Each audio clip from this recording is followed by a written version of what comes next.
It's the planet's ultimate game. It's Carvajal's cross. Rodrigo. Oh, extraordinary. They prayed for miracles, and miracles arrived. Real Madrid, the team of dreams. Xhaka's corner shot. A game of the Arsenal bench. This is the lead.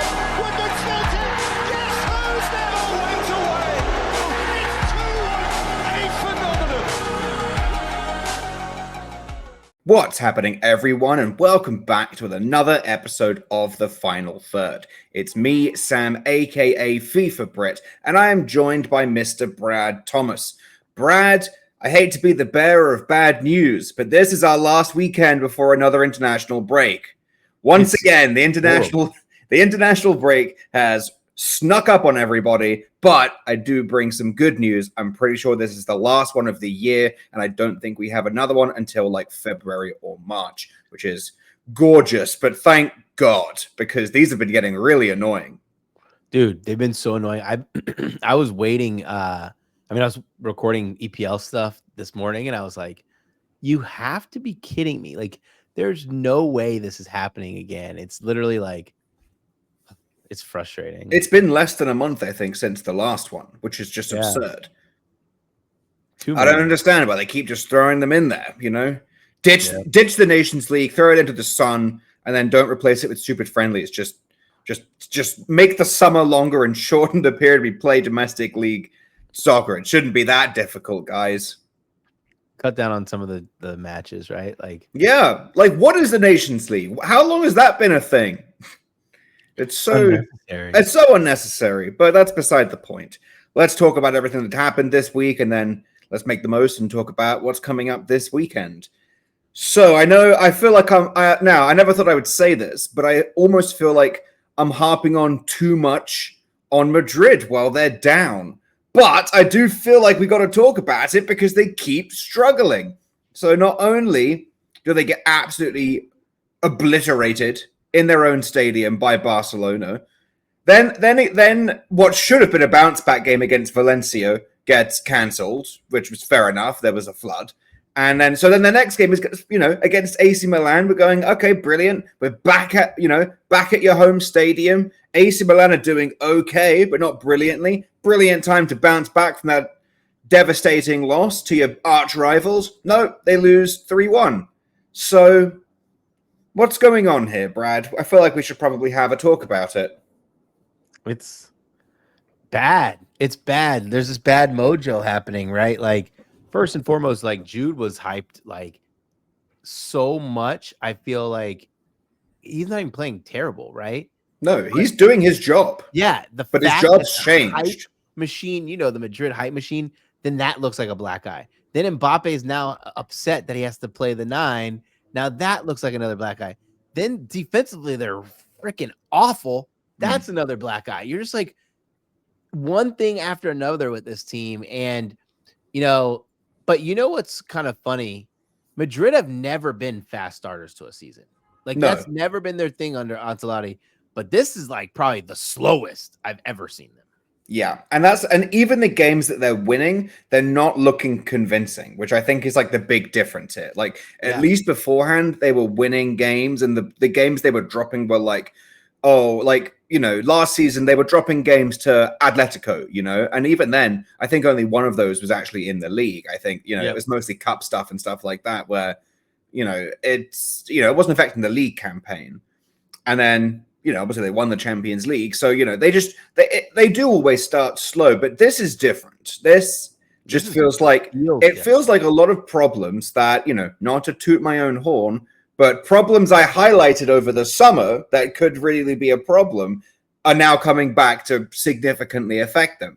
And, I'm not saying I was offering some like cutting edge insight that nobody else could see. I feel like most sensible people looked at Madrid and said, yeah, okay, you should probably sign some more defenders, guys. Yeah. That might be a good idea, just in case some of them go down.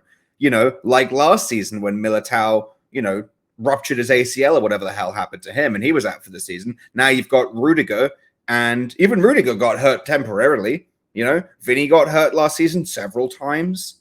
Jude got hurt last season. And they just don't seem to sign depth.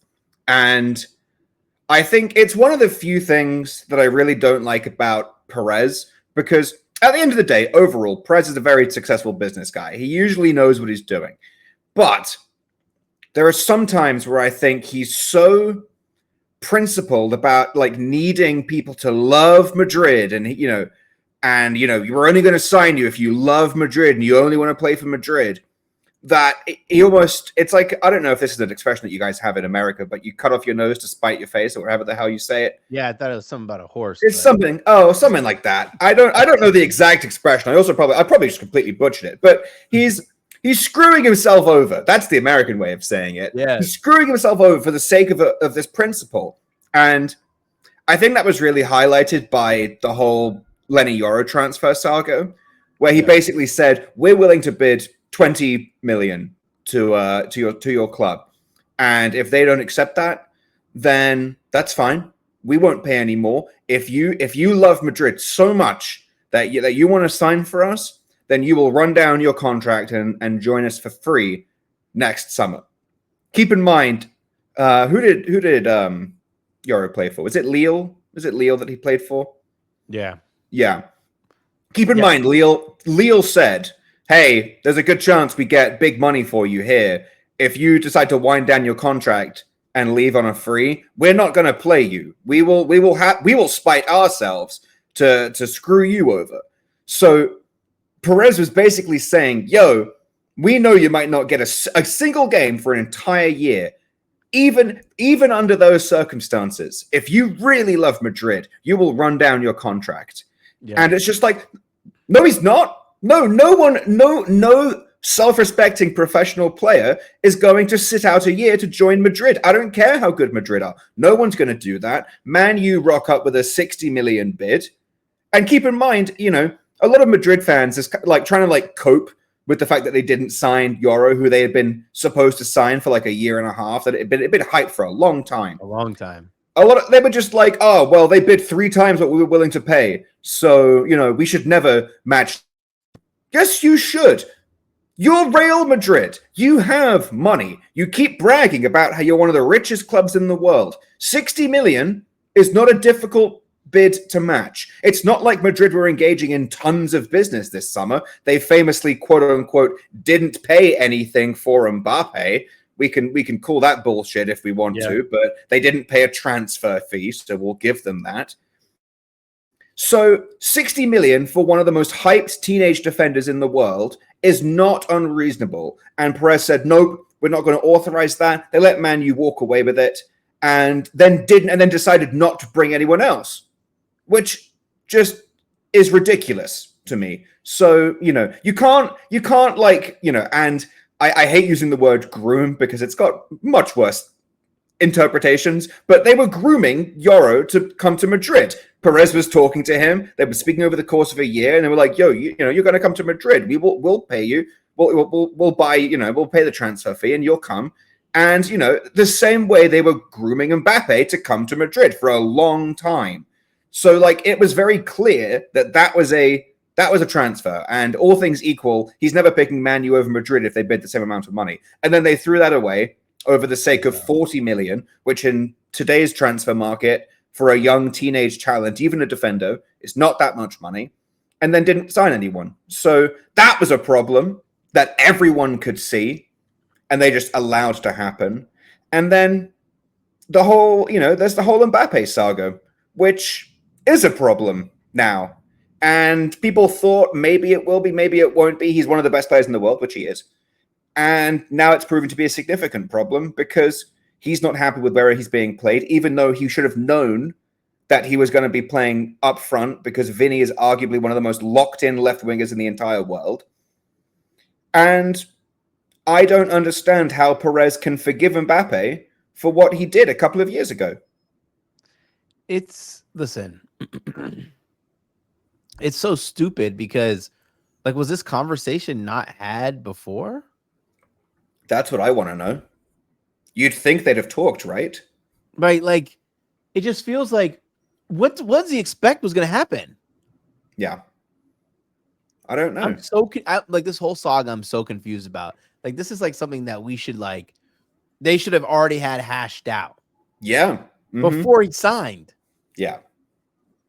Yeah, I agree. I mean, the problem is that Mbappe is a mercenary. He is always about Mbappe first, which isn't a terrible thing, but it's not an attitude that works at a club like Madrid, which is why I don't understand the signing. I understand the broad concept of wanting to sign one of the best players in the world. You're one of the biggest clubs in the world. You want to sign Mbappe, who is probably, the biggest, because Haaland had already gone to City, the biggest available world-class talent out there. So fair enough, the whole Galactico concept of just, okay, we'll sign the superstars and we'll make it work. That can only go so far. And when Perez is so insistent on only signing players that love Madrid and want Madrid, okay, sure, fair enough. But then how can you sign a guy that less than 2 years ago used and abused interest in him in order to get a better deal at PSG? That was when it was supposed to happen, was 2 years ago. Everyone was like, oh, it's finally going to happen. It's finally going to happen. And then he immediately turned around, used that interest and said, PSG, pay me more money, which they did. And I don't understand how you can get so embarrassed publicly on a global stage. We all saw it happen. How Madrid can get embarrassed like that, and then Perez just forgives him and says, do you know what? Now you can come back. Because Mbappe was like, oh, I'm sorry for last time. Were you? Are you really sorry? The amount of money that PSG ended up paying you? I don't buy it. So I don't know what conversations were had, if a conversation was had, but clearly Mbappe thought he could just rock up to Madrid and demand to play his way where he wants to play.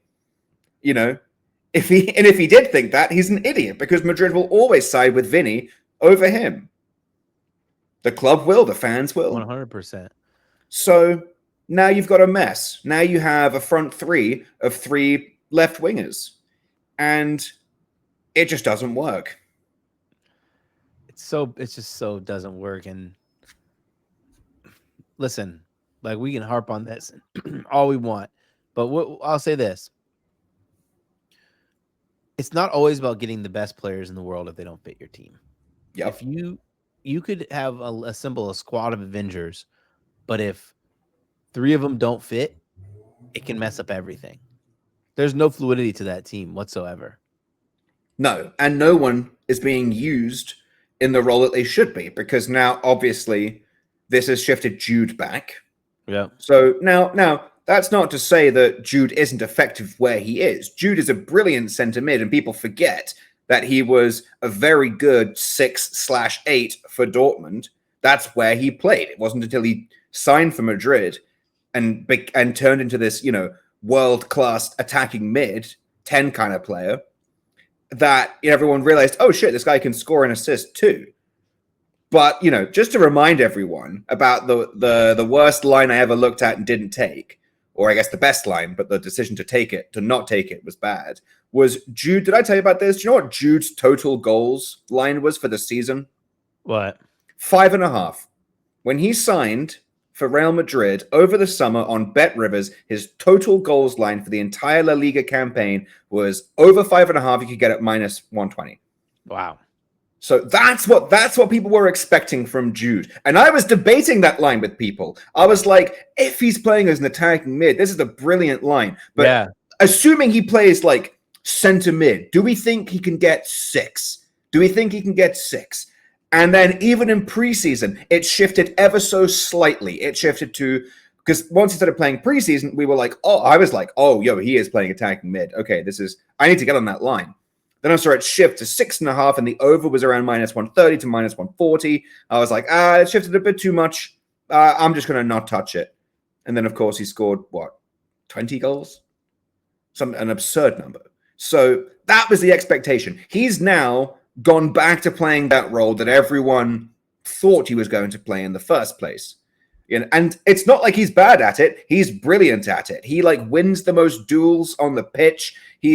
When in that game against Barcelona, his average position was further back than where Lucas Vazquez's average position was, which is absurd. So, it's not like he's not playing well. He is. But to the casual eye that sees Jude Bellingham getting Ballon d'Or shouts with, the amount of goals and assists he got last season, and then seeing him this season where I don't think he's scored a goal yet, they're just like, oh, wow, Jude fell off. And it's just like, no, he didn't. But he's not being utilized particularly effectively because Mbappe's also not really scoring. If Mbappe had 10 goals by this point in the season, you'd be like, okay, yeah, fair enough. I can forgive Jude's low output, but he's not.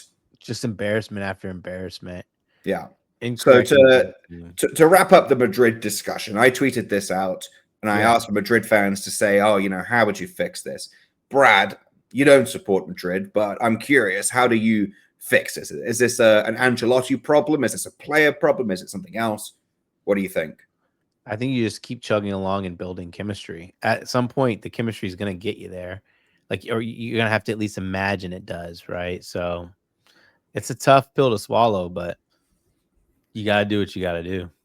I think that's fair enough. There were actually a couple of Madrids who said the exact same thing, and I was just like, thank you. Someone remembers that Madrid often start slowly here.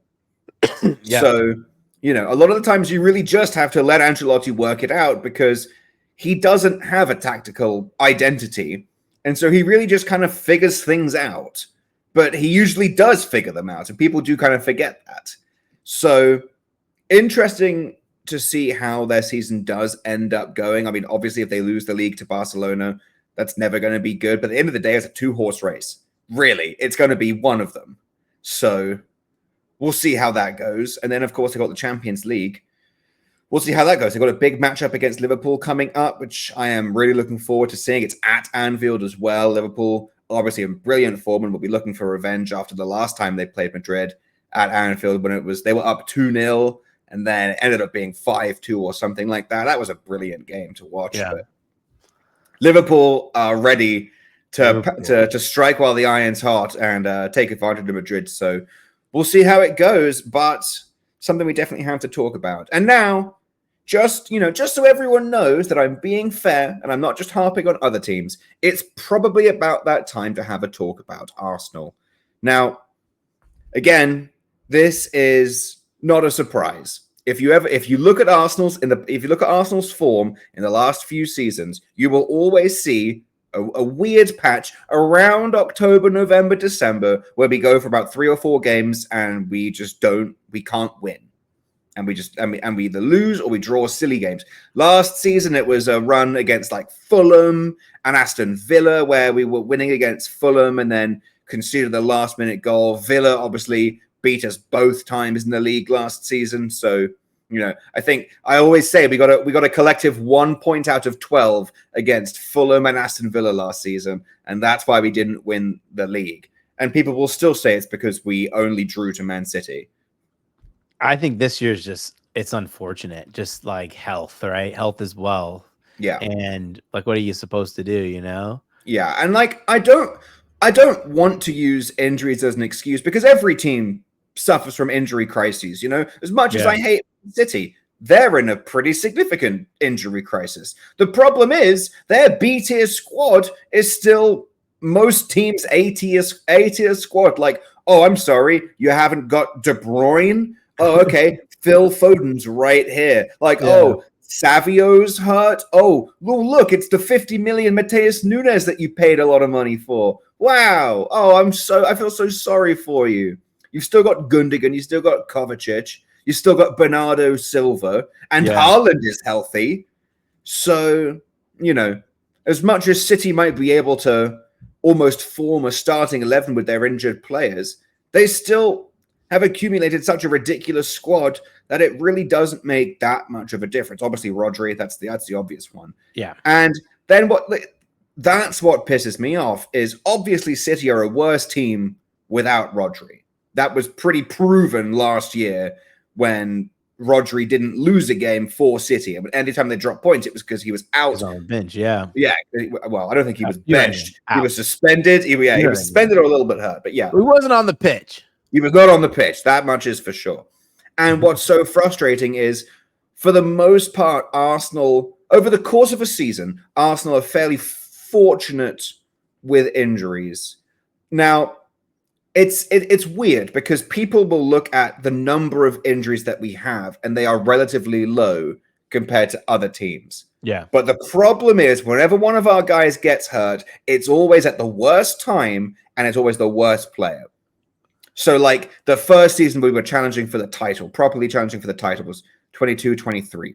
Saliba gets hurt around February or March when we needed that fight for that final push. And our backup defender is Rob Holding. That's a problem. So, like, on paper, it's one injury, but it's one of the best centre-backs in the entire world. That's a problem, you know?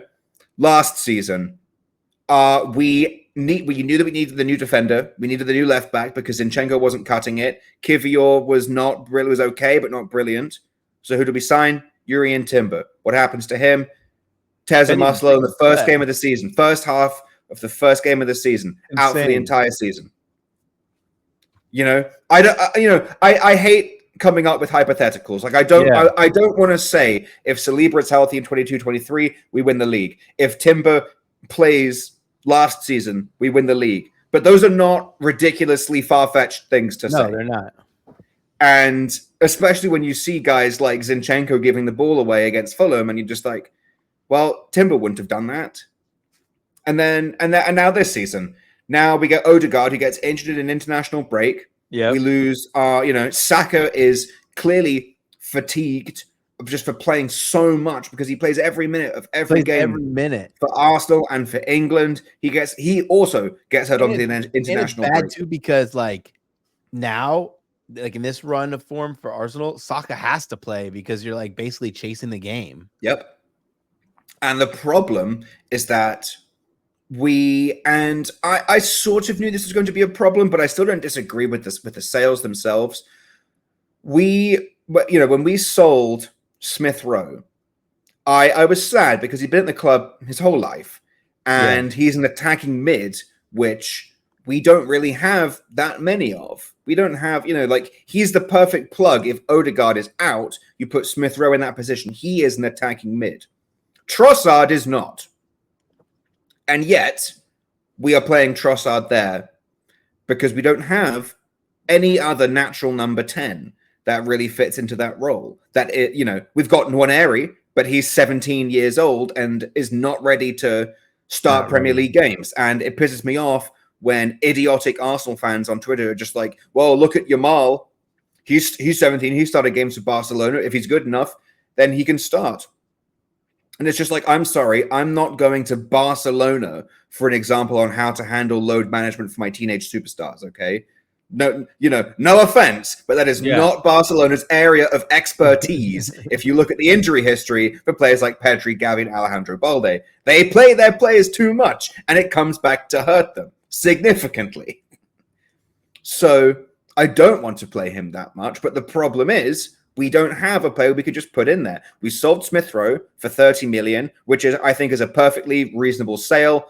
The fact that we got that much money for him and for a player who is so injury prone was at the time something you can't pass up. And obviously it's now unfortunate to see him playing very well for Fulham. I'm very happy for him, but I agree with that sale. What I don't agree with is the decision to loan Fabio Vieira back to Porto. For what reason? Why? It's not like he's going to get better. Yeah. He's a good player, a lot of Arsenal fans don't really like him. I think he's really good. I've seen him play in preseason. I saw him play like friendlies during the international break because of the World Cup and stuff like that.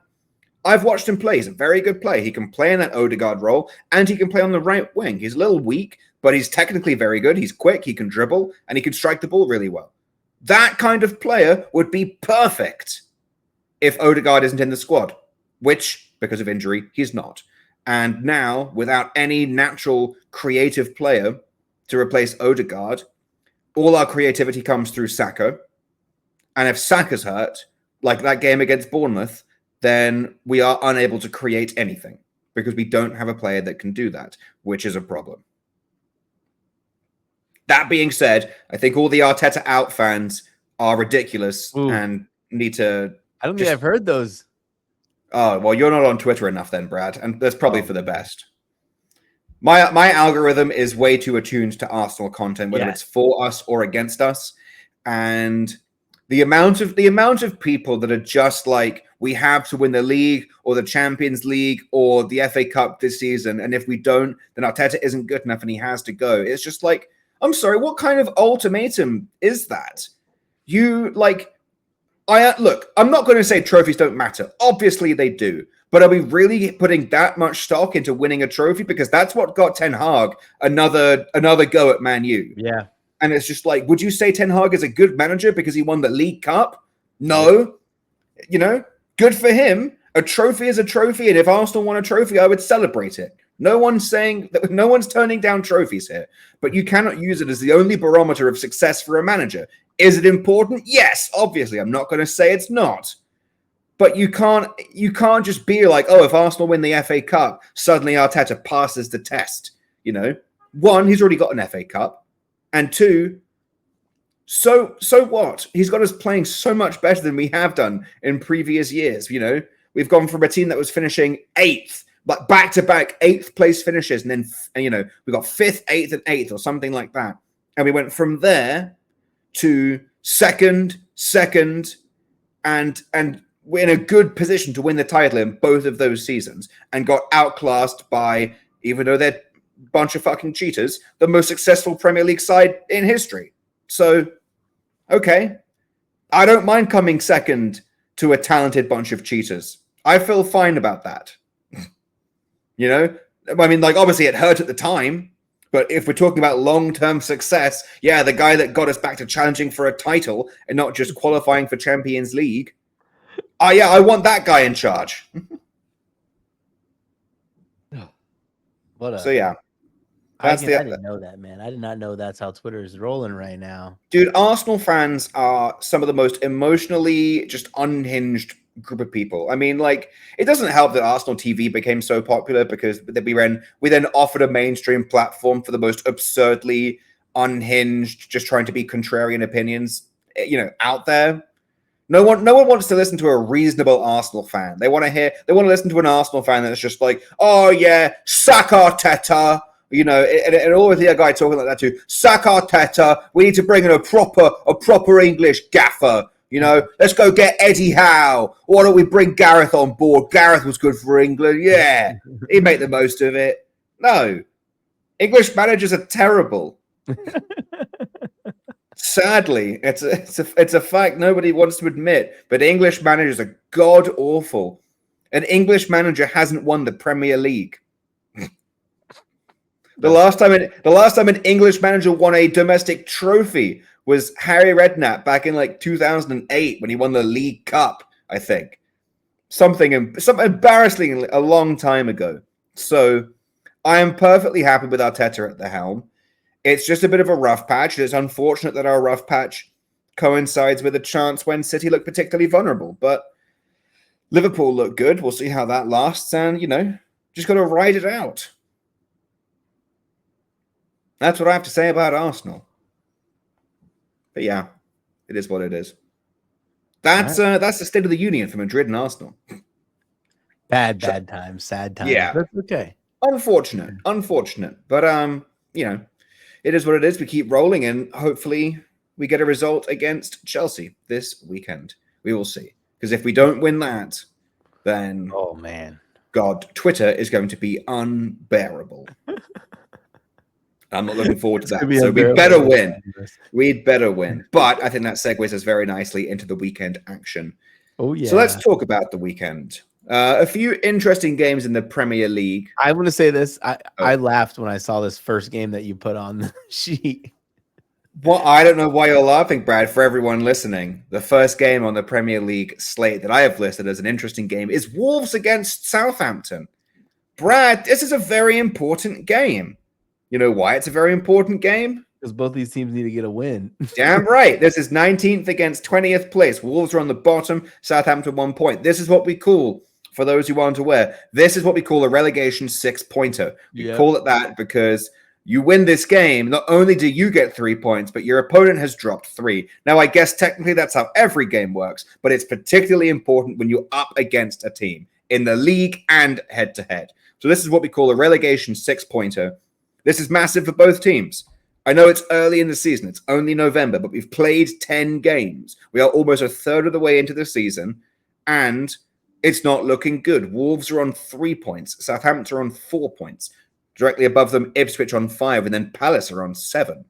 So it's still very close down there. That's the benefit of it being early in the season. We haven't really established a massive gap between the relegation zone and the middle of the lower half of the table. That being said, this is a must-win game for both teams. Wolves are at home, so I lean Wolves. That being said, Wolves still haven't won a game all season. It's crazy they haven't won a game either. Like, it doesn't feel like they're playing like that bad. They're not, but they've also had, and I mentioned this in the last episode, probably the most ridiculous run of fixtures to start the Premier League. I mean, They played Arsenal, they played City. That pissed me off because that was recent because John Stones scored another goddamn last-minute header on the last corner of the game, and then VAR it got disallowed, and then VAR said, do you know what? Actually, that play in an offside position isn't affecting the play. Goal stands. Well done, Man City. Well done. So that happened. I remember that. That pissed me off. I think they've played... they've played Liverpool. They've played City. They've played Brighton. They've played Arsenal. They've played Aston Villa.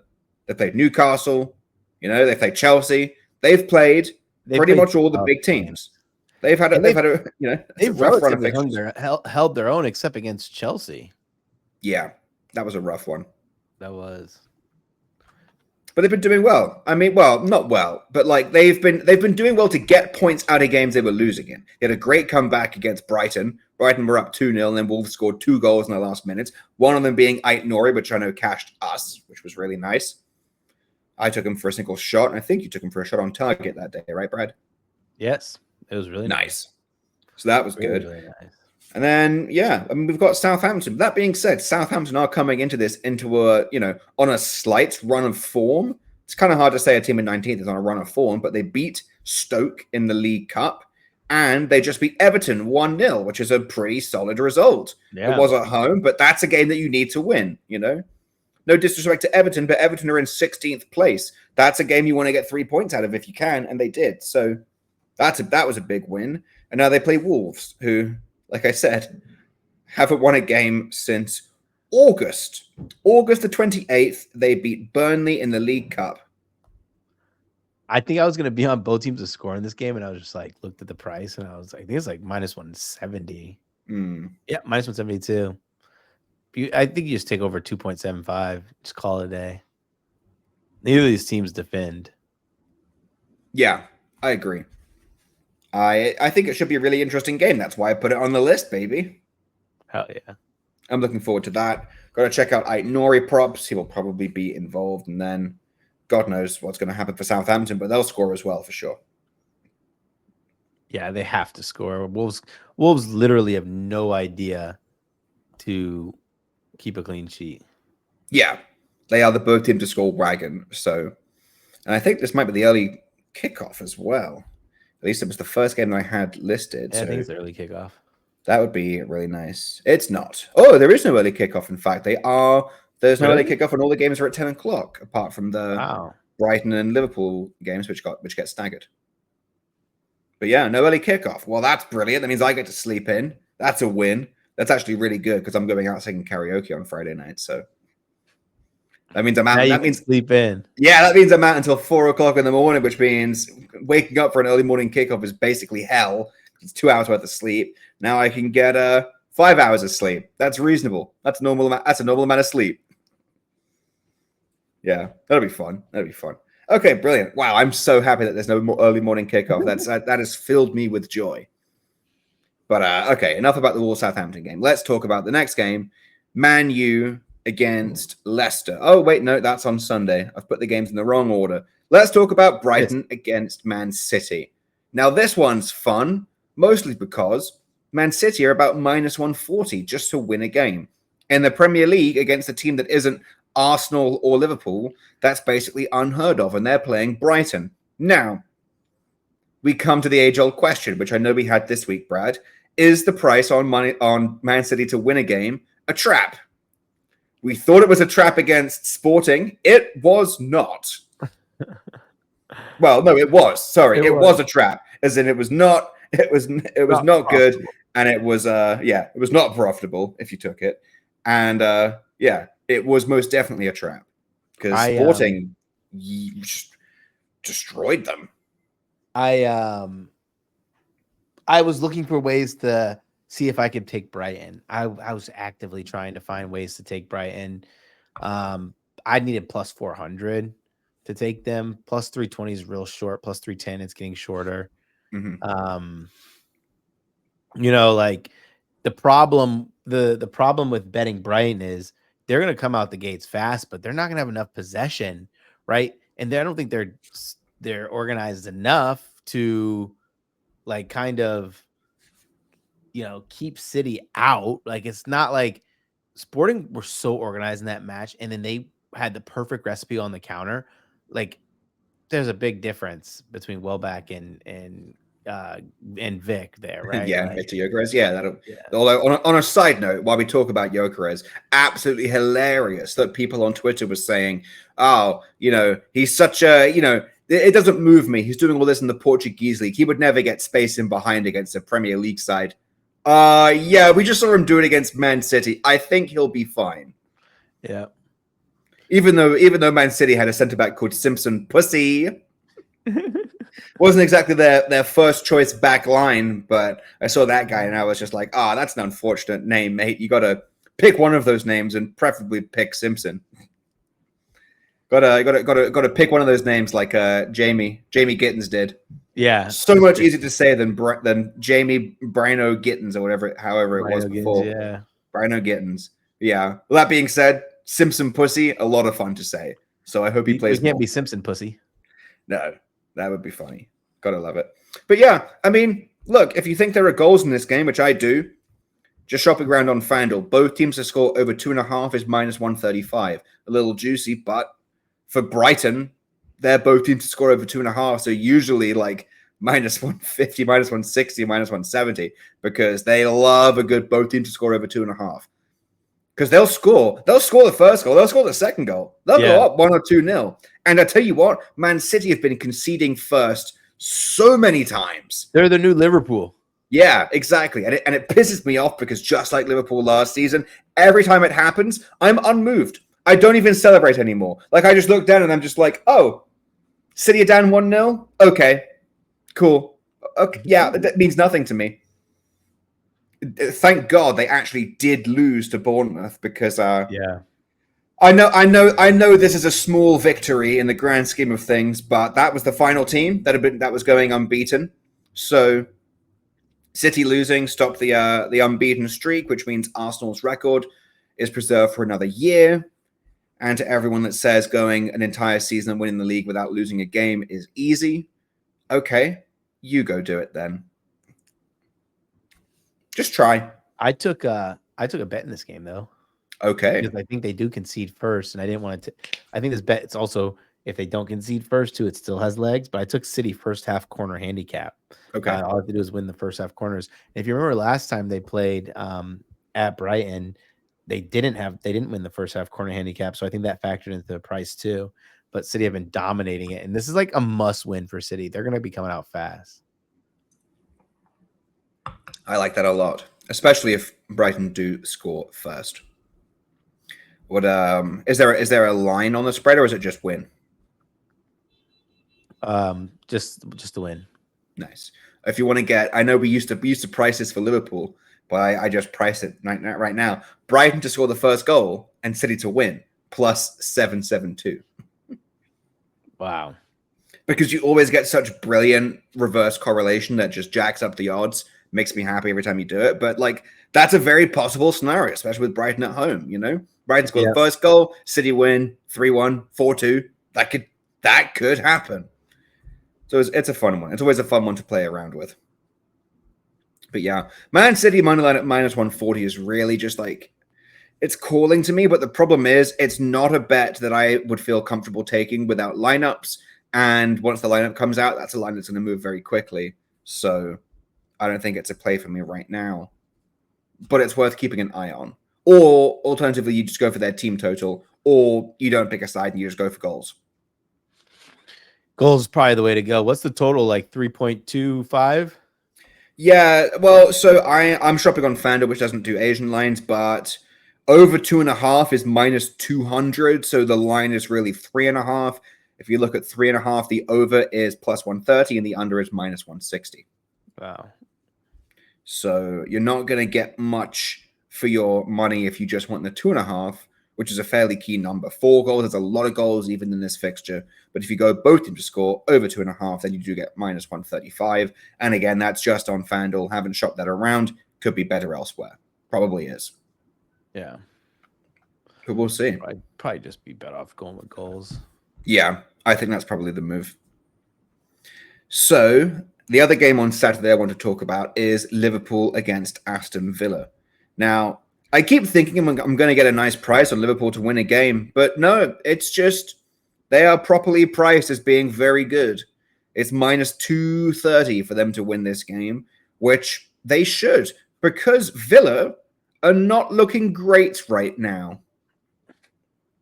It's kind of what happened with Newcastle last season. Yeah. All that freaking Champions League, all these cup matches, and Villa are like a really thin squad too. Like they're getting destroyed. I took Liverpool in a parlay, but I wouldn't be surprised if Liverpool cover the minus 1.5. Yeah, I think that's a really nice line. I'm going to be looking at that as well. It's so interesting. Well, because here's the thing. Aston Villa, until this week, when they lost to Club Brugge, actually were doing quite well in the Champions League. Liverpool and Villa were top with 3 wins out of 3. Yeah. So, it's not like, they were doing really well, and now they just lost to Bruges because of a really hilarious penalty. Did you see this penalty incident, Brad? Oh, yeah. Oh, yeah, you saw it. So, inevitably, comparisons got drawn up to the Arsenal-Bayern game. If anyone didn't see it, let me fill you in on the details. Emi Martinez passed it out to... Who was it? Tyrone Mings. It was Tyrone Mings. Tyrone Mings doesn't realize it was a goal kick and uses his hands, picks the ball up and moves it back to take the goal kick, which is close to what happened in the Arsenal-Bayern game. Not exact similar situations, very, very comparable. And the referee blew for a penalty, and that was the final score, 1-0 to Bruges. So, not a terrible result. I mean, a stupid mistake. But until then, they've been doing pretty well in the Champions League. But their league performances have been pretty hit or miss. And I think it's been 3. Yeah, they haven't won a game in 4. They've gone 4 games without winning. Their last win was against Bologna 2 or 3 weeks ago. No. It looked bad. Like Liverpool minus 1.5 is plus. It's even money. Wow. That's really good. That's very tempting. Depends who they throw out there, but Liverpool's lineup, it's going to have Salah in it. Yeah, and then Salah against what's his name? Konsa. Oh God, he's gonna cook. He's gonna cook that dude. Oh yeah, absolutely. So I really like that. I'm all over Liverpool in this game. Salah to score or assist is minus 170, which is kind of gross, but you could just get cheeky with it. And actually, you can't. You can't even get plus money. I was going to say Salah to score an assist in Liverpool money line, but that's minus 102, and I draw the line there. I draw the line at that. But yeah, I'm not a big fan of Aston Villa right now, and it's so funny. Not that I want to make everything about Arsenal, but as an Arsenal fan, I am inclined to do that, and I only do it because so many other fan bases do it first. So all I'm doing is responding to them. It's really funny how the Unai Emery is a better manager than Mikel Arteta conversations have gone so quiet, so silent. I haven't heard. They were loud when he was winning. They were really loud, even after Arsenal beat Villa. Arsenal get held to such a high standard, which I'm not necessarily opposed to. If people are holding us to a high standard, that means we're a big club. That's fine by me. Yep. But it's so interesting how Arsenal will get held by these ridiculously high standards, whether it's the club, whether it's our players. And then, other clubs, other managers, other players will do what we're doing in a much shorter amount of time. And then they'll get put in these ridiculously good conversations like Saka. And I say this all the time. Saka gets held to ridiculously high standards. It was always, he starts as a defender, then moves up to the right wing. And then he has a really good season. Everyone's just like, okay, do it again, Otherwise you're a one-season wonder. You're Dele Alli. Do it again. So he does it again in the Prem. Then they're like, oh, do it in Europe. He plays well in the Europa League. Then they're like, okay, do it in the Champions League. Does it in the Champions League. They're like, okay, those are group stage games. Those are easy. Do it in the knockouts. Do it against a big club. Scores against Bayern. Okay, now do that again. Keep doing that across multiple seasons. It's never enough. They keep moving the goalposts. But then you get players like Phil Foden, who has one good season. You get Cole Palmer, who's had one good season. Is he having a good season now? Yeah, sure. He's still playing well. Foden, not really, but he's been hurt, so I give him a pass. Yeah. But they get put in, top 5 players in the world. They get put at the absolute peak of those conversations for one season's worth of, admittedly very good work. Yeah. But Saka never gets that. Arsenal don't get that because we get held to this ridiculously high standard. And, the English media just loves to pick its new darling. And that darling is never going to be Saka. It's going to be Foden. This year it's Palmer. And let's keep in mind that in Palmer's entire career, I think he's got like one goal contribution that wasn't from a penalty against the Big Six. Like, I'm just saying, imagine if that was Saka. Imagine if Saka had one goal from open play against the Big Six. If that was Saka, he would be absolutely crucified for it. Like, oh, he never shows up in big games. Whereas Saka consistently shows up in big games, and Palmer is getting 3 assists against Wolves. Yep. And Palmer, I think it was against Wolves and Madueke scored that hat-trick, right? In that 6-2 win. So, yeah, brilliant. How many assists has he got now? Not many since then. And I know you're keeping an eye on that, Brad, because you got the bet on him to have the most assists in the Premier League. Like 2 assists.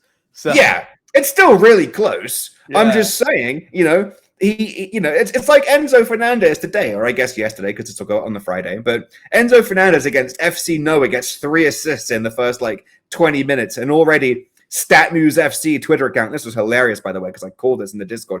I was like, as soon as I saw Enzo had 2 assists, I was like, I can't wait for the Stat News FC tweet where they make a ridiculous comparison about Enzo's assists with no context. Literally a minute later, they're like, Enzo, 3 assists on the season. Arsenal midfielders, 2 assists combined.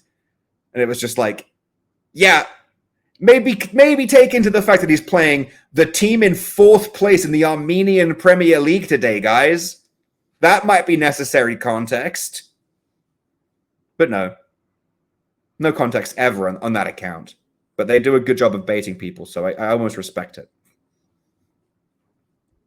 But yeah, that's my... I went back to Arsenal, which I didn't mean to do, but... I think you're having a conversation. You'd be having a conversation about I don't know, Swedish soccer, and you go back to Arsenal. I could find a way to bring it back to Arsenal, but in my defense, that's because so many people make things about Arsenal first. I'm simply responding to the response, or the very convenient lack of response, like in the case of Emery. So, just got to throw it out there.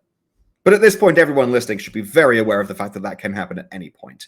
But let's move on. Let's round out this Premier League slate. Next thing I want to talk about is, now we're finally back to where we were supposed to be, Man U against Leicester. This is on Sunday, and we just had this game, beautifully enough. We just saw this game get played a week or 2 ago, and Man U won 5-2. So give me that again, please. That would be great. I took Man U in a parlay. I like their first half corners, but I'm going to stay away because I actually think they can actually score a ton here. This is their last match without their new manager. So yeah, we'll see what happens. Mm-hmm. This is a game to play for spots. I mean, a big thing that happened this week in their game in the Europa League was finally Rashford got dropped. Remember how I've been saying, Brad, and I was saying this when Ten Hag was in charge, all the way back in preseason. The best Man U lineup is Bruno at attacking mid, with Diallo on the right and Garnacho on the left.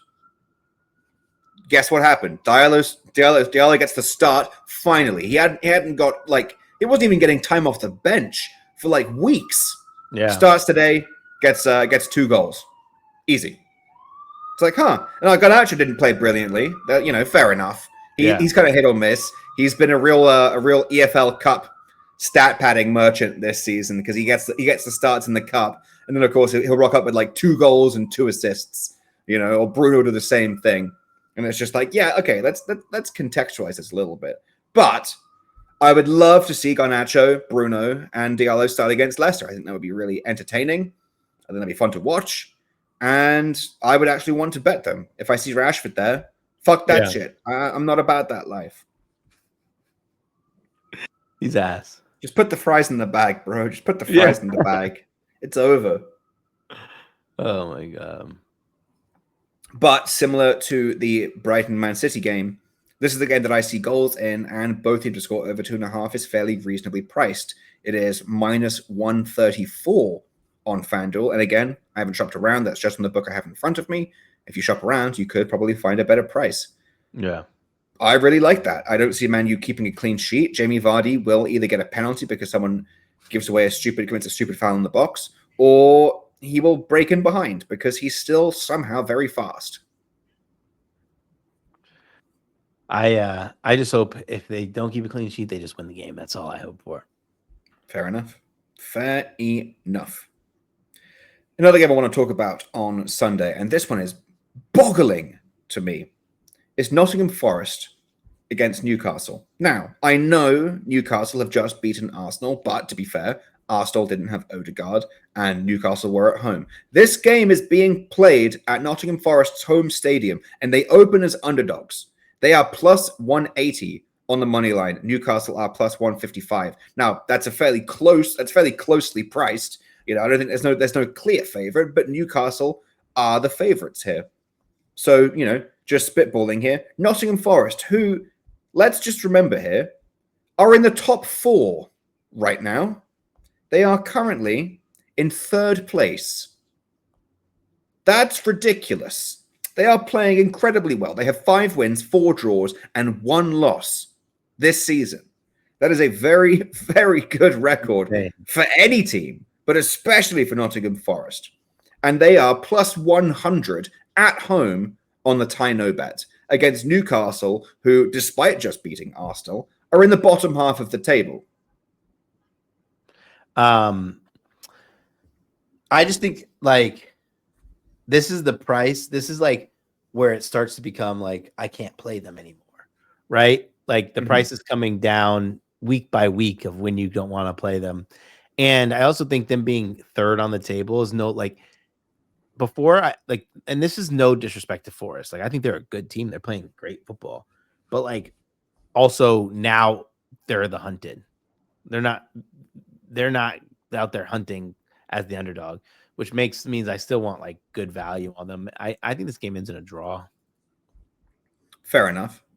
I could see a draw. But that being said, I mean, would you, I still think plus, even money on a tie no bet at home. Yeah, it's good. Is pretty good, right?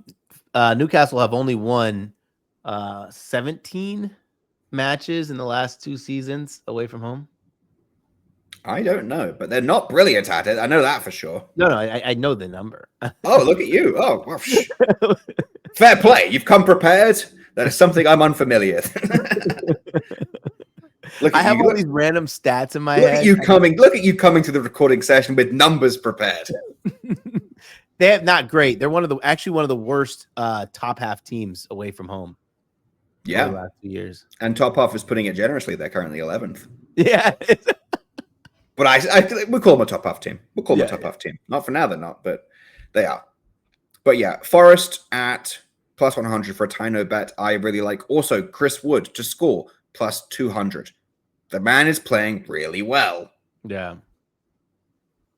really hard to overlook prices like that. Also, just the fact that they're not even favored at home is mind-boggling to me.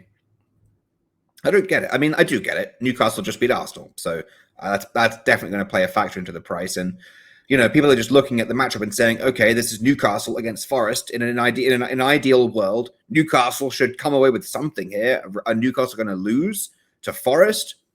But I feel like we're going to keep having that conversation every week. It's always like, wow, is this team going to lose to Forest? And then that team loses to Forest, or they won't win. Yeah. Forest double chance has a success rate of almost perfect, apart from one game in the Premier League. So if you're thinking about throwing a double chance in a parlay, that'd be nice. Forest double chance at home is really interesting. So I would still take. When the lineups come out, you're gonna get some good shot prices. Like Newcastle are still like conceding like 16 shots per game. Yeah, I'm upset that Morgan Gibbs White. Well, I'm not upset. It's not the word, because good for him. He's back from injury, so fair enough. But it's a bummer because he's now slotted right back into that number 10 role in their 4-2-3-1. And Elliot Anderson had been an absolute shots wagon while Gibbs White was out, because Elliot Anderson had been playing on the wing, and they were kind of doing this weird experiment with, Yates would occasionally play. Like it was like a fluctuating thing, or like Dominguez, because a lot of their defensive mids love to shoot. Ryan Yates, one of my favorite shooters, as a defensive mid. He's really fun to bet on, because his line's always like good plus money at 1.5, and I think he's cleared it at least 3 or 4 games in a row. But for 2 games, they played Elliot Anderson as the attacking mid right in that 10 role, and I believe he had 5 shots in both of those games. I thought about taking it the first time. I was talking with one of the guys on my research team. Shout out to Ovi, if you're listening. He definitely isn't, but I'm going to tell him to. But we didn't take it the first time, and we were just like, because he messaged me and it was just like, yo, Anderson over 1.5 shots at plus money might be a really good straight. And I was just like, that's good thinking. What if we combined it with a ladder? And then, of course, I screwed it up, because that would have been perfect. But we screwed around with it. But then the second game that he played there against Leicester, which was a couple of weeks ago on the Friday game, I was just like, yeah, we're going to take him straight, and we're going to ladder him as well. And that was when I also paired him with Buonanotte, and we almost made $3,000, which would have been absurd. But I'll take the 500 I did end up making. I was pissed because I freaking didn't take Elliot Anderson out of my lineup and put Gibbs White in. Damn. I was really pissed about that. Mistakes. No. Mistakes. I know. Are you in too many fantasy leagues, Brad? I feel like I'm in too many fantasy leagues. That's exactly what it is. I'm in fantasy soccer. I got fantasy football. I'm in like 5 fantasy football leagues. I do 3 fantasy soccer leagues. Hockey. It's a lot. I'm in hockey too. It's just you do hockey as well. That is a lot. Yeah, it's a lot. Yeah, it's kind of bummed that Anderson's not in the starting lineup, but it's something that I've now observed, and so if I see him back in the starting lineup, if Gibbs White is suspended or is injured again, I'll be like, okay, brilliant. I know exactly what we're getting from Anderson here, which is perfect. So funny though, because I saw some people take him for a shot on target, and this is why I just don't like the shot on target market, because it's so much harder than people realized compared to the shots market, which we talked about a couple episodes ago. It is a very stackable event. You can take back-to-back shots, but you're not really going to get back-to-back shots on target if you're like laddering them. And I think in that game against Leicester, Elliot Anderson took 5 shots. None of them were on target. So that's why I love the shots market. You don't need him to hit that big rectangle. Doesn't matter what happens. He can get blocked. He can go wide. Who cares? A shot's a shot, as far as I'm concerned. But yeah, that's a bummer that he's not really playing anymore. But let's round out the Premier League slate. Let's talk about the big game of the weekend, which is obviously Chelsea against Arsenal. Brad, I'll let you go first. I've talked about Arsenal enough. God knows that's true. What's your opinion on this game? I think it's another under game. I just feel like this is just 2 teams that need a result desperately. For Chelsea, they obviously want 3, but getting 1's really nice. For Arsenal, they just can't let an easy goal in because they don't want to have to be playing catch up. They want this game to kind of be level as long as possible until they can get a late winner. So I just think under in 1 goal. But man, I'm really tempted. Like since Odegaard's been out, they've been posting Saka lines, and this is gonna sound like a psychopath, but they've been posting his 2+ shots at like -170. Like, I know that's juicy, but it's Saka to get 2 shots in the entire game. So I'm hoping to see like this lineup if Odegaard's out again, and like I'm just gonna take it, Yeah, fair enough. That's a really nice price on Saka to take 2 For shots. 2. That being said, I do think Odegaard is going to be back. He just played about 5 or 10 minutes for us in the Champions League against Inter, which I cashed on because I took Inter Tino bet, which, as we talked about last time, was super disrespectful. -106 on Inter Tino bet at home against an Arsenal team that's struggling. Yeah, I'll take that all day. That was an easy half unit win. Yep. But so here's the injury situation, because there's actually quite a lot going on for both teams. Big news for Chelsea. Obviously, Cole Palmer is questionable for this game. There is a chance he doesn't play. They are feeling optimistic about the fact that he's playing. But he got hurt last week. I don't really remember how, but he got hurt. Obviously, he didn't play in the Conference League, but that has no indication on his injury status because he's not even registered for the Conference League. That's a big nuts on the table move. Chelsea didn't even register Cole Palmer for the group stage of the Conference League. They were like, fuck it. This is a B team competition. We got this. We got this. So he didn't play, but that means nothing. But he is still a doubt for this game against Arsenal. So that's a big thing to keep an eye on. Is he going to play? Probably. If he doesn't play, I think Chelsea are fully aware of the fact that they're probably screwed, even against an Arsenal team not in brilliant form. And let's not forget, Chelsea actually played one of their games without Cole Palmer. Was against Arsenal last season. Cole Palmer played a lot of games for Chelsea last season, but one of those games against Arsenal, Palmer wasn't there. So I feel like, and of course that was brought up by everyone on Twitter. You can only beat Chelsea when Palmer's not playing. Blah, blah, blah, blah, blah. Whatever. Heard it all before. Brilliant. If he's ready, play him. I want to see it. Play him. Let's see how he does as he keeps ghosting against the big teams. Let's see. So, but that's something to keep an eye on. And then on the Arsenal side, is Saka going to play? Yeah, probably. But just remember, he's constantly fatigued. Like, I'm not going to say he's injured, but this man is constantly like not at 100% fitness. So, but should he start? Yeah. Should he play most of the game? Yeah, probably. Odegaard, is he going to start? I don't know. I feel like we might risk it. We gave him minutes off the bench. He didn't play that much. Played 5-10 minutes or so with the added time. So we know he can play, but if he does start, be aware he could be subbed early. And if he doesn't start, then okay, be aware that that's a possibility. He will probably come in the second half. Yeah.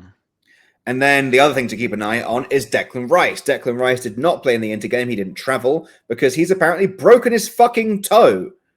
When that happened, I don't know, but that's something to keep an eye on. We are most likely going to wrap it up and hope that he plays through the pain, but that's not fun. So something to keep an eye on. We could be, there is a scenario where Arsenal start Saka, but they don't start Rice and they don't start Odegaard. In an ideal world, all three of those players are starting because without them, Arsenal are fucked. But hopefully we can get, Saka alone, we've seen, got the job done against Liverpool. Well, didn't get the job done, but we got a draw out of it and he scored. So Saka really is the key piece here. If we don't have any of them, we are fucked. Saka on his own might struggle, but he can do it. He's getting to that point where he is a game changer and he can actually influence games on his own, which I love. That's a sign of a superstar right there. That's my fucking star boy. But Odegaard will be massive when it comes to chance creation, and Declan Rice, his physical presence in the midfield is so needed. Otherwise, we are playing with Partey and Merino, who, to be fair, I thought did a pretty good job against Inter. All things considered, for some reason, Arsenal fans don't like Merino. And I think it's just because most fans are stupid and can't appreciate what a centre mid that doesn't score goals is doing for your team. But I really like Merino, and I've been very vocally outspoken against Partey. I don't like him as a person, and as a player, he's pretty hit or miss. But I tell you what, the last couple of weeks, he's actually played really well. He looks fit. He is using his physicality and actually challenging for the ball and winning the ball, whether he's playing as a centre mid or as a right back, which I never really love. But, he plays where he's been told, and he's been doing pretty well recently. So let's say Declan Rice isn't playing. If we've got Partey and Merino in the midfield, I think that's not the worst thing in the world. We'll see. We'll see I think that. it's a must win for Arsenal. Sadly, well, not sadly, but that's just the situation. You know, Yeah. I mean, I mean- every game's a must win. So you know, let's put it this way: if you like, I think, you know, I'm not going to pick a side here. I mean, if I do pick a side, it'll probably be Arsenal. But I'll probably wait for lineups, and then if prices move, so be it. I'll snag a line there. But I think the under is a decent look, especially if guys like Odegaard and Palmer aren't in the lineups. Those are massive creators. Without them, both teams will struggle to create chances as well as they would do with them in the lineup.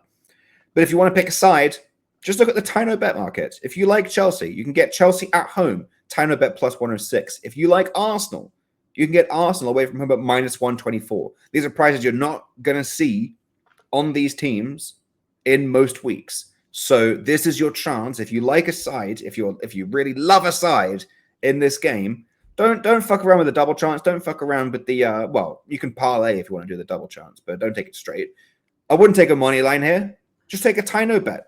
And that way, if it's a tie, which that's the way to play it. Which it probably will be. There's a draw, you don't get fucked. Yeah, exactly. You get your money back. There's nothing wrong with that. You won't lose. So I'm gonna cop out and not pick a side. I mean, obviously I'm biased, but I've done a pretty good job at betting against Arsenal. I took Liverpool Tino bet, that was a void. I took Inter Tino bet, that was a win.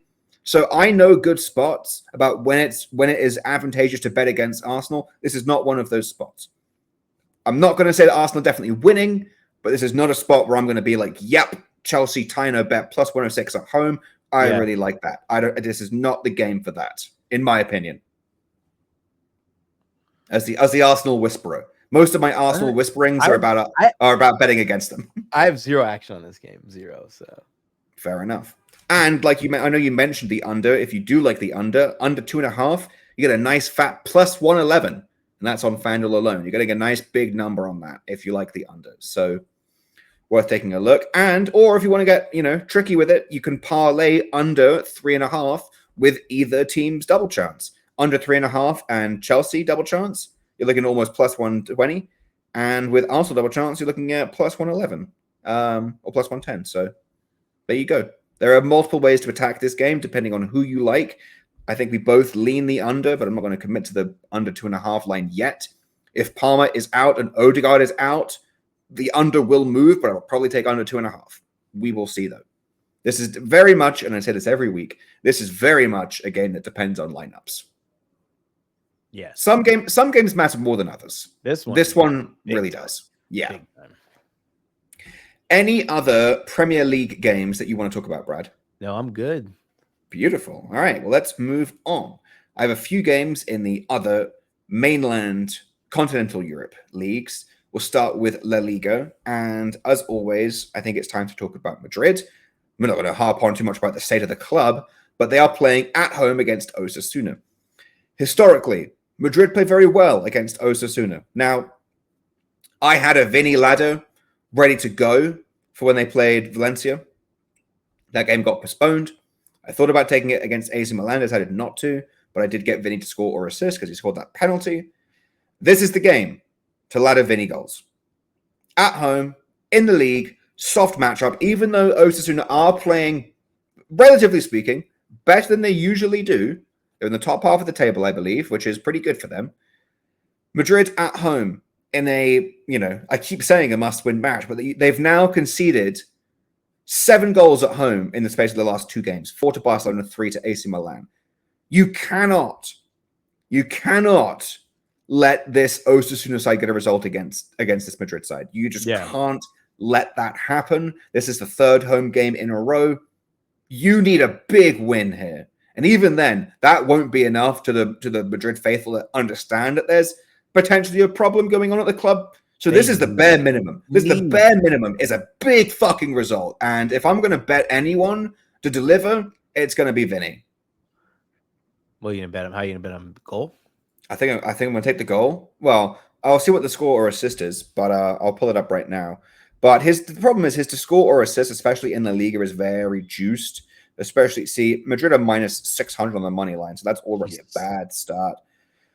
Yeah, it's going to have to be the goal, I think, because Vinny is minus 110 just to score, which means his to score or assist is going to be gross. Yep, it's minus 220. So you could take a win cast. You could take Madrid to win and Vinny to score. That's plus 116. Again, that's just on FanDuel. Please shop that around. You will, especially when it comes to goal scorer prices, big discrepancies in FanDuel is often not the best. Like on Thursday, Osimhen was plus 120 or so to score against Spurs. On DraftKings, he was plus 160. There's a big difference. And he scored 2. So, you know, for a fact, those brace odds were spicy as well. So be sure to shop around. But if you can find a way to get Vinny goal at, at even money, you're in good shape there. And then, Vinny brace is plus 500. You can probably score a brace. And then hat-trick is plus 2,600. Those are soft odds for a hat-trick. But again, you can shop around. And honestly, if there's a game he's going to go off, it should be this one. Yep. So what I usually do in those situations, if the odds are really good, then I would split a unit and go 70-21 or 10 to split up the percentage. But with Vinny, I think I'd probably have to go a full unit on the goal and then do, 0.2 assists, 0.2 units on the 2 goals and 0.1 assist, 0.1. What am I talking about? 0.1 units on the hat trick. That's 1.3 units. That's not too much to spend on. It's not bad at all. On Vinny going off. That's probably how I'll approach that, but I have to shop around, get the best odds. I'm sure I'll be able to find better odds elsewhere. And that's really how I'm going to approach that. It's not bad at all. Vinny Masterclass. Outside of that, I don't really have much else I want to talk about in La Liga. I think Sociedad at home against Barcelona could be an interesting game, but mostly because Sociedad have some interesting players that I like betting on. But the problem is Barcelona are almost too good right now. Yeah, they're too good. It's hard to make money like opposing them at all. Yeah, Rafinha's in the form of his life. It's just, it's absurd. Someone pointed out on Twitter the other day that Barcelona's front three has like 10 years between each of them, and it's so true. Like, Yamal is a teenager, Rafinha's in his 20s, and Lewandowski's like in his 30s. There's like a full-ass decade between each of these guys. And somehow they're just still clicking. And, I don't think it's unreasonable to say Barcelona might be the best team in Europe right now, Yeah. So, but the problem is they get priced as such. Like Rafinha just scoring assists like minus 200 nowadays. Just gross. I don't care how good a player is. Impossible to play. I'm not betting that. Yeah, exactly. So it's a rough situation. I feel like we just kind of got to sit back and appreciate the greatness and then pray that they get disrespected like they did against Bayern with the odds. Yeah. But that's such a rare occurrence. You really need that's when you need the Champions League knockouts to turn around to rock up, because then we get really nice prices. It's so difficult because you get such nice prices on shots and goals in the Champions League knockouts. But the problem is, full well that these games are going to be kind of cagey. So you really have to just pick your spots. You can't just be like, oh my goodness, this guy is even money to get 2 shots. That's a must take. No. Looking at you, Karim Aktürkoğlu, who finally let me down. They only took like 2 shots in the whole game. They took one shot. They took 1 shot in the whole game, and it was from their own half. Jesus. They took 0 shots in the opposition half. That being said, if you offer me Aktürkoğlu to get 2 shots at minus 130, I'm going to take that.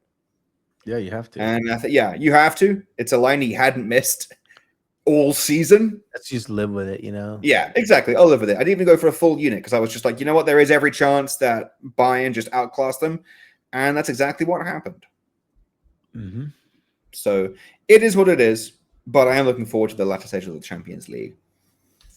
Any La Liga games that you want to talk about, Brad? No. Gorgeous. Any Bundesliga games that you want to talk about? Because I have no Bundesliga action. I don't have any either. Gorgeous. I only have Premier League action so far this week. Huh. All right. Well, I'm interested to get your opinion on this game because it's over in your favorite league in the entire world, obviously, the Serie A. Now, the big game this week is Inter Milan against Napoli. Inter, obviously, they got a result against Arsenal. I don't think anyone was particularly shocked by that. Napoli are playing very well. We've talked about that. So, 2 big giants play each other. Inter Milan are at home.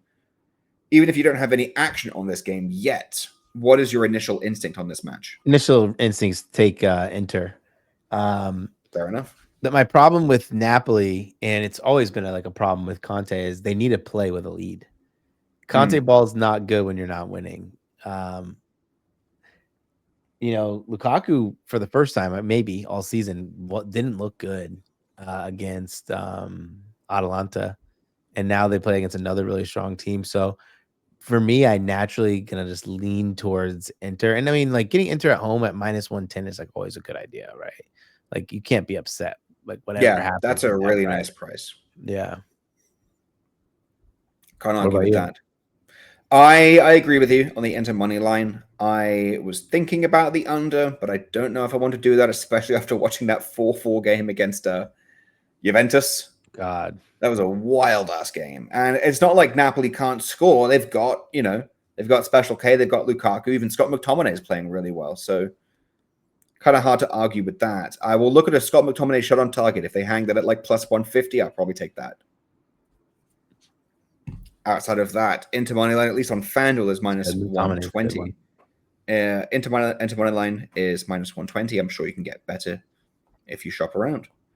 That's how I would look at that game. Any other like Serie A games? Serie A recently, I've been going a little too nuts, like just betting it way too much, and it's not the league that you want to have like a crap ton of units at. So I have to be pretty cautious now with it.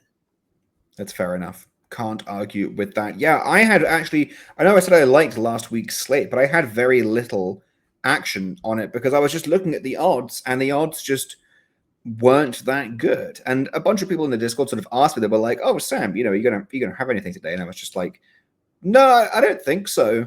And it's really interesting because I guess it's kind of plays into what people expect from cappers, and I feel like a lot of people, not everyone, but a lot of people expect, plays every day for every slate. They're expecting something from you.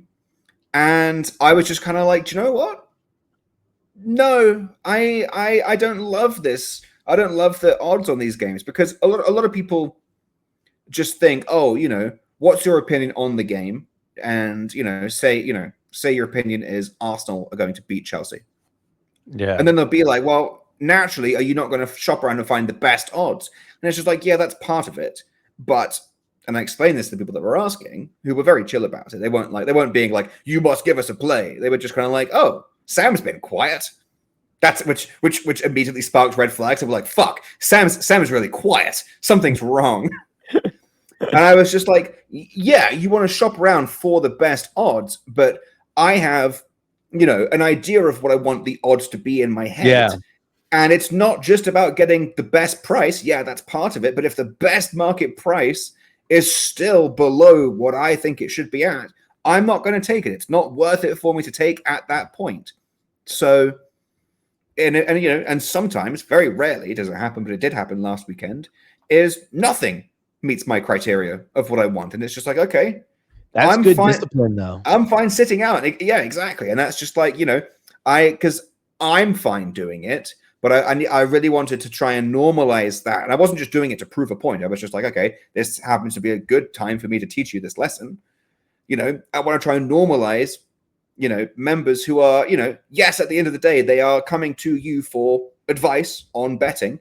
But sometimes it is very important to be like, hey, it's important to know what to bet, but it's also important to know what not to bet. Yeah. And I also said, look, just because I don't see any value in this slate doesn't mean I'm saying there's no value. I'm saying I don't see it, but guys in the Discord, Jerry was killing it, RJ was killing it, like Office better hit another nuke like today for Europa League. So, it's just like, yeah, people will see something. I'm not omnipotent, people will see stuff that they like, and I'm not saying don't go play that. If you like that, go play that. But I won't necessarily have action for every single game, for every single day. And then what was really funny is I said that, I made a point about that. And then later that afternoon at like 5:00, I was going to the NYCFC against Cincinnati game because it was playoffs. And I was just like, all right, I'll do one play for this.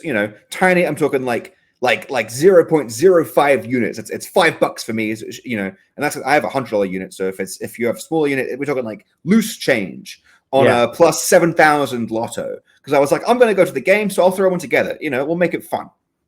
And I did, and it hit. So That was really fun. That was really fun to just be like, have nothing all day, and then just put out one play, which is the plus 7,000 lotto, rocked up, and fucking nailed it. And I was just like, okay, let's go. That's fucking awesome. Well, I wasn't upset, but I was just like, damn, I feel like that kind of goes against the lesson I was trying to teach here. But hopefully the lesson stuck. But that was really enjoyable. Good betting advice. The moral of the story is knowing when to bet is also, knowing when not to bet is as important as knowing when to bet. So that's your life lesson right there. Take that one away. Any other Serie A games that you want to talk about, Brad? No, sir. All righty. Well, let's wrap it up nicely with Ligue 1 over in France. The game I really want to talk about is Nice against Lille. This is a really good matchup at the top half of the table. I believe it's actually 4th against 5th. One might say I should have written that down as a note, but you know what? I didn't, and we're going to live with that. But it's on Sunday. I'm pulling it up right now. See, look at that. Look at that smooth transition. It is 4th against 5th. Lille are in 4th. Nice are in 5th. And typically, this is a good game. It's a good game for both teams to score over 2.5. You're seeing it in a lot of, not a lot, but, you do see it for Nice. And Lille are pretty good for both teams to score. So, also a fun game to try and pick, a contributor. For Lille, it's going to be Jonathan David, most likely. For Nice, it's, I'm never quite sure how to say his name, but it's the guy that's just like guess and. It's the word guess. It's the word guess and the word and. Yeah. And I don't know what nationality he is. I'm definitely saying it wrong, but in my head, I'm saying guess and I know everyone at home is saying it like that way, saying it that too. So you know who I'm talking about. If you know I know exactly who you're talking about. He's Ivorian from Ivory Coast. There you go. I will definitely have to look up how to say that because if he's from the Ivory Coast, it's definitely not pronounced in my most English accent. Guess and. No, I actually don't even know how to pronounce it. I'll go do some research. One might say you should do research before the podcast. I'm a contrarian. Do it after, I'm going to go do it afterwards. We'll see. But he takes their pens, and he is a very consistent goal scorer. I really like him. And I mean, we talked about this last time, but Jonathan David is just that guy for Lille, and he has been for a very long time. He always pops up. JD, still playing in France. Like I said last week, he pops up when you least expect it. Yeah. You get the goal notification, you'll be like, Lille are up 1-0. I didn't fucking know they were playing today. Then it'll come through Jonathan David, but then as soon as you're aware of the fact that Lille are playing, you bet Jonathan David goal. Fuck all. Be a 0-0 game. That's when you get the notification on your watch, it'll be like 0-0. You'll be like, oh shit. That game. I wonder why I wasn't getting notifications about that game. But yeah, I think that game should be interesting. Yeah. We will see. Any other games that you want to talk about, Brad? No, I'm excited. I'm not excited for international break though. No, I mean I'm not excited for it either, but I'm interested to see how England play. It's our last international break under Lee Carsley before Tuchel takes over next year. So it'd be interesting to see how we play. And honestly, I think that this ties into me saying it's important to know when not to bet.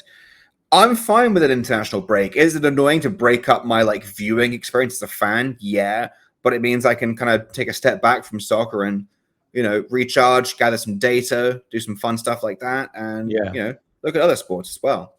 Because I kind of feel like with basketball back and NFL back and obviously soccer going on, I feel like my attention span got kind of split. So because I like all of those sports. But so an international break is a fairly welcome break, especially because we're not going to have one for another few months, So it's not the worst thing in the world. Yeah. But from a viewing experience, the international games are so much worse. So much worse. Also, in general, everything is worse without first half shots. At least first half shots could make international breaks bearable. Now it's just fuck off. I just miss them. Miss them so much. But yeah. Brad, I guess that's all the games we want to talk about. So I think that's a good place to sign off. We turned this one into a fairly long episode. That being said, we had a lot to talk about. I'm telling you, those Madrid and Arsenal State of the Unions were really important, Brad. Yeah, they were. We needed to spend half an hour on that shit. But hey, it's a little bonus episode. We were pretty efficient last time. I think we deserve we can owe ourselves a little long episode for this one. But yeah. Brad, before we say goodbye, anything that you would like to plug? Yeah, follow me on X at Mr. Brad Thomas. Nice. Yeah, go follow Brad. If you aren't, what are you doing? While you're going to follow Brad on Twitter, you have the Twitter app open. Look at that. Type in at FIFA Brit. That's how you can follow me. That's where I'll be on Twitter. As always, if you aren't signed up for Gold Boys, it's a brilliant time. All the sports going on at the same time. I just mentioned like 3 major sports. We just had Sports Equinox last week where we had NHL, NBA, MLB. Yeah, that was, I guess, maybe it was 2 weeks ago, but that was a week ago. Yeah, all the major sports are getting played on the same day.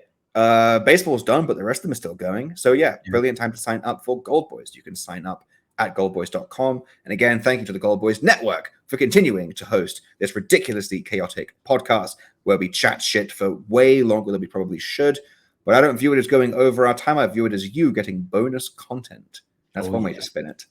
That's a fun way of spinning it. But yeah, that's really all I've got. Brad, best of luck with all your bets. I'm looking forward to this weekend. Let's make the most of it before the international break rolls around once again. And to everyone listening at home, best of luck with all your bets. Thank you for listening. And we will catch you guys in the next one. Peace out.